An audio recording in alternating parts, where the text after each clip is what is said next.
Vocês viram a narrativa que a campanha petista está tentando emplacar? Cada vez que damos um passo adiante para melhorar a vida do povo brasileiro, o sistema joga contra. Pois é, agora o Lula quer pagar de candidato antissistema.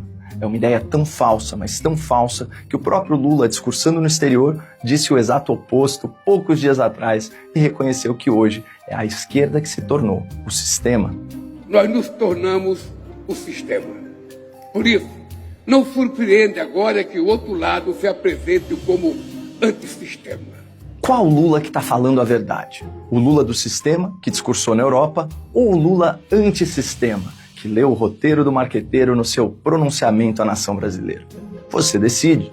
Mas que tal a gente usar as próprias palavras do Lula para entender o que é o sistema e como ele se manifesta nas esferas de poder? O andar de cima, os bilionários, a elite que só pensa em manter privilégios às custas do povo. Reparem que a propaganda petista separa o sistema em 3 categorias, mas só define uma delas, os bilionários. Então, vamos começar por eles. Nunca antes na história desse país houve tantos bilionários no Brasil.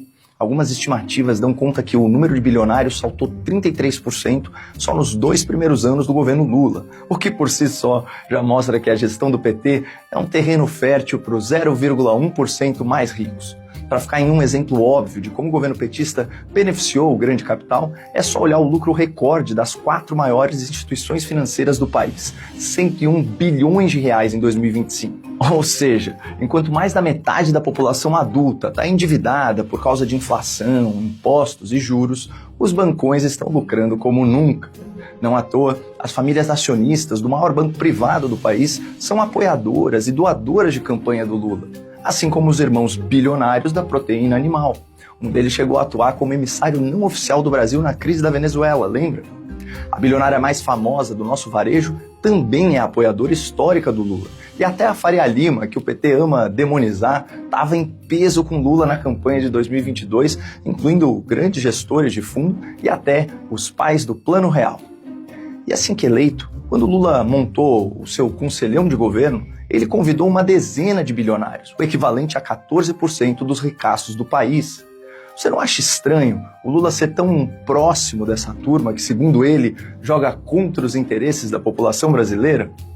Mas vamos seguir porque, de acordo com a narrativa petista, o sistema não é formado só por bilionários. O sistema também seria composto por gente que está no andar de cima, por elites que mantêm seus privilégios às custas do povo. É impressão minha, ou sem querer, o Lula descreveu a cúpula dos poderes em Brasília. Sim, porque a burocracia do Estado e a classe política não produzem riqueza. Vivem dos impostos pagos pela sociedade, mas usufruem de direitos, benefícios e regalias exclusivos para o topo do funcionalismo público.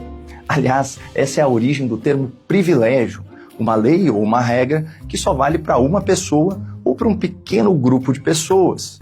Coisas como os supersalários, as superaposentadorias, a estabilidade no emprego, a blindagem institucional. E quem você acha que ocupou o andar de cima nesse século, nesse país? Exato, foi o Partido dos Trabalhadores, o grupo político que nos últimos 24 anos governou o Brasil por 17 anos, ou seja, 70% do tempo. Foi o PT que arquitetou a coalizão com o Centrão no Congresso, incluindo os esquemas do Mensalão e do Petrolão, e a aliança com o STF, que primeiro tirou Lula da cadeia, depois anulou suas ações penais e, finalmente, junto com o TSE, desequilibrou as eleições por meio de censura, casuísmo e duplo padrão nas decisões judiciais. Se hoje nós temos a eleição do presidente Lula, isso se deveu a uma decisão do Supremo Tribunal Federal. É preciso reconhecer isso. E é importante frisar esse ponto. Além de terem realizado nomeações políticas para dezenas de milhares de cargos públicos, o PT fez 15 indicações bem-sucedidas para a posição mais importante da República, e a que hoje concentra mais poder, a cadeira de ministro do STF. Se eu não fosse Suprema Corte, ou seja, eu não governo mais do país, cara. Então, esses são os fatos. Lula se elegeu e governou apoiado por bilionários. E o seu partido foi o protagonista do poder nesse século. Se o Brasil está como está, é por causa do PT e não apesar dele. Quem ocupa a cúpula do governo, por definição, já faz parte da elite, mas quem ocupa esses espaços por décadas a fio se torna o sistema. Exatamente como Lula admitiu em abril, antes de mudar radicalmente a sua narrativa. Nós nos tornamos o sistema. Lula é a encarnação viva do sistema. Só que depois de mais de 2 décadas de lulopetismo, chegou o momento em que a criatura irá devorar seu criador, que está impopular, fraco e envelhecido. E por isso mesmo será descartado pelo monstro que ele próprio criou, alimentou e serviu.